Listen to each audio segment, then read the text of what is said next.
I've got some bad news for Bernie Sanders fans. The reason why he's not winning is not entirely due to rigging from the DNC. I want to make sure I clarify some things and I'm a bit fair. I do think the DNC plays dirty games, and I'll show you an example of this. I've talked about the rigging and the cheating. I've made tons of videos about cheating, but the cheating is more so how they manipulate the rules to protect insiders, not about manipulating votes to cheat the actual election. Let me tell you something. If people don't show up to vote, it's called you lose. Now, of course, there's a possibility they're ballot stuffing and playing other stupid games, but I really, really don't think so. I really don't. The reality is, the Democrats use their establishment connections to prop the game up against Bernie. So in a sense, you can call that cheating. I have no problem calling that cheating, especially when Tulsi Gabbard is third in the race right now. You heard it. You got Biden, Bernie, and then Tulsi with one delegate. Now, you may be saying, haha, Tim, very funny, but no, I mean it. The debate rules state if you have at least one delegate, you're eligible for the debate stage. And of course, they're going to change it so Tulsi can't get in and so that it's only Bernie and Biden. Ha ha ha. See, that's cheating. Now, to be fair, this isn't the most egregious example, right? Tulsi's got one delegate. I'm a fan of Tulsi. I think she's cool, but I got to be honest, I'll say this. Tulsi should be on the debate stage. Tulsi should be the nominee, not those people. If only because she's in her 30s and they're both in their 70s. Come on, DNC, what are you doing? But they hate her. They'll never put her up, right? Anyway, here's the real point of this video. The reason I think Bernie Sanders is multifaceted. First, Bernie Sanders is a 78-year-old socialist who just had a heart attack. A video right now is going viral. Perez Hilton was putting it out of Bernie wheezing.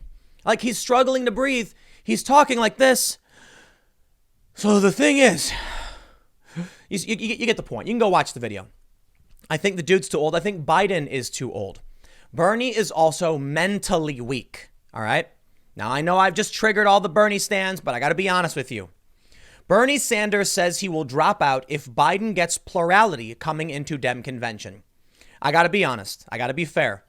This I respect. You know why? I actually called out Bernie Sanders and said that I was willing to bet that if it came to the convention and he was behind Joe Biden, he would call for a contested convention. It's still possible he does, but right now he is saying he will drop out if Biden gets the most delegates. Okay. Well, I respect that. Because that's the principled thing to do. If you think that's the way the system should work, then the rules apply to you as well. But I got to be honest. I got to admit, Bernie is consistently weak on these things. He is not like Trump. Now this, like I said, I can respect, but compared to what Trump would do, and you can just imagine what Trump would do. Trump leans on the podium at CPAC and says, I'm a mean guy, but I work for you. And they cheer for it. He gets asked a question about calling women fat slobs, and he says only Rosie O'Donnell, and then he goes on to say, "Look, we can't be PC." He didn't care.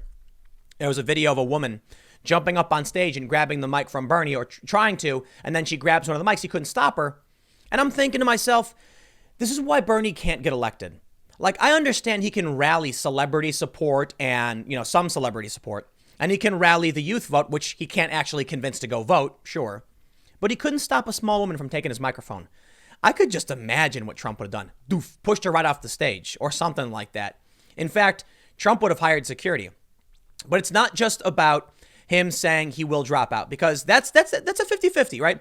I think to a certain degree, Bernie should stand up and actually fight, kind of like so I'll put it this way. In 2016, he said, I'll go to a brokered convention.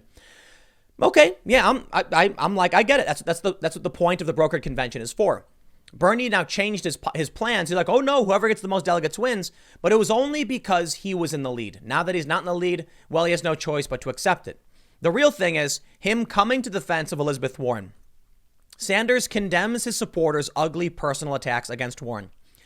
Man, I got bad news for everybody. Bernie might do the honorable thing. He might say, Joe, you're not corrupt. Actually, I don't think that's honorable at all, saying, Joe's not corrupt. Joe is corrupt. Joe Biden is a corrupt guy with a corrupt family. Everybody knows it. Somehow they forgot because he's running for president as a Democrat. Sure, whatever. But Bernie Sanders has a habit of bending the knee at every possible opportunity. Elizabeth Warren accused Bernie of sexism, of saying a woman couldn't be president. And then she refused to shake his hand, and he better rush to her defense like the good little white knight he is. Now, you may call that good character, but I call it unfortunate weakness. There is a difference between being strong and being mentally weak. And Bernie straddles the line into weakness. He can't stop a young woman from grabbing his microphone. He repeatedly apologizes to everybody. He can't stand up for himself. He endorsed Hillary Clinton. I'm sorry. You know, I can see someone who can stand up, button their shirt and say, listen, I want you all to knock off these attacks. We are men of integrity. We are men and women of integrity and people of action. Got to make sure if it was Bernie saying it, he'd be politically correct. But we are people of action. We do not play silly games, and we abide by principles and rules, and that means we act with honor. That's not what Bernie does. Joe, I'm so sorry, you're not corrupt. Your own fans were calling him corrupt. Have a spine, call him out. You can't do it, I'm sorry. Well, this brings me to the next little bit, the cheating bit. You see, because of these things, Bernie supporters are convinced he can actually win. And he's only losing because the machine has been rigged from the start. Why Sean King tweeted out that Rachel Maddow reported the Democrats were trying to rally against Bernie, and Rachel Maddow said, what? No, I didn't. And in fact, it seems like she never did. The clip then posted by Sean King was not what he claimed it was. The reality is Bernie is just a 78-year-old socialist who just had a heart attack, was recently wheezing on camera. He's just too old for this man. And he's a socialist, so, you know, he's going to get some support, but the young people didn't even come out for him. They all pretend like they care and they don't actually do anything. Here's what we're seeing now. I've seen a lot of left-wing activists post this article. Massachusetts 2020 Democratic primary. Exit poll versus reported vote count. Now, I don't need to read their analysis, but here's what they show. It is actually interesting. Joe Biden's exit poll was 28.9 and Bernie's was 30.4. But the actual reported count, Bernie got 26.7 of the vote. Biden got 33.4. I think I know why, if I can play a silly stereotypical game. But the reason I'm highlighting this is because I've seen a bunch of leftists say, aha, they rigged the vote and this is proof. See, CNN, they're the honest ones, apparently. I think this is an exit poll from CNN's website by TDMS on election night. I'm assuming they're saying it's from CNN, I guess. Anyway, TDMS research. Okay. Oh, okay. I'm sorry. It's not CNN. It's from TDMS research. So they're the honest ones. When people were leaving, they asked them, who did you vote for? The difference between the exit poll and the actual turnout does not prove a conspiracy.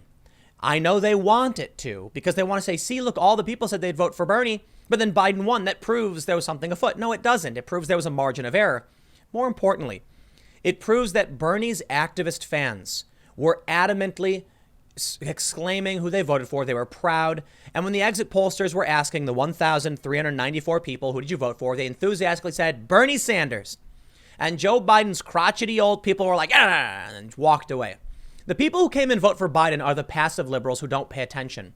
So when they showed up to vote, they just checked the D box and they walked out. That was it. They probably didn't care to answer questions, and thus the margin of error exists. There was no grand conspiracy against your candidate.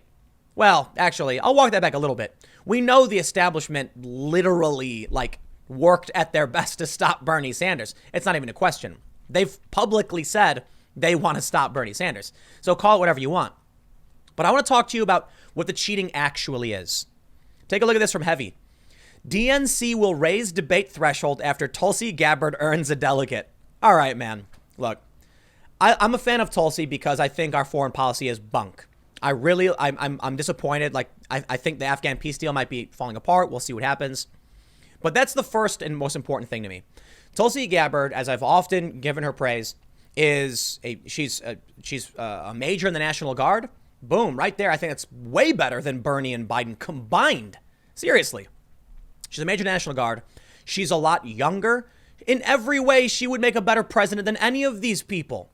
Yet for some reason, she gets cast aside and slammed down. I think it's fair to point out a single delegate is not debate worthy. I'm sorry. I'm a fan of Tulsi, but let's be real. She's not an actual contender at this point in the race. Now, she is a literal contender. What I mean to say is it would be kind of fair to say, come on, man. You got one delegate. You got less than 1% of vote in some of these states. It's not necessarily, it doesn't really make sense to put you up against, Biden and Bernie when they're doing so well. But I do still think she should be on the debate stage, period. The rules were set. And as soon as she gets a delegate and cross the threshold, they say, oh, now we're changing it because Super Tuesday is over. That's arbitrary, dude. That's how the game is rigged. You see, they can't take these actions against Bernie and be too heavy-handed. People would be like, Bernie's got 500 plus delegates. You can't boot him out. What if they came out and said the debate threshold is now 600? So only Joe Biden qualifies. Or I don't know what number he's at right now, but something like that. You know what I mean? The point is, this is how the real cheating works. The insiders protect insiders. Are they going to the ballot box and changing votes? I really, really, really do not think so. So you can post everything you want, but maybe it's time to come to terms with the fact that, yes, they've thrown roadblocks in your way. Yes, they've smeared you. And I think that's all wrong. The media is trash. But in the end, I think the bigger issue is that regular liberals, given the option between a socialist and Obama's VP, are going to choose Obama's VP. It's that simple. Tulsi should be on the debate stage, and she should be the nominee. But you know what? It's not going to happen. So I'll leave it there. Stick around. I got a couple more segments in a few minutes, and I will see you all shortly.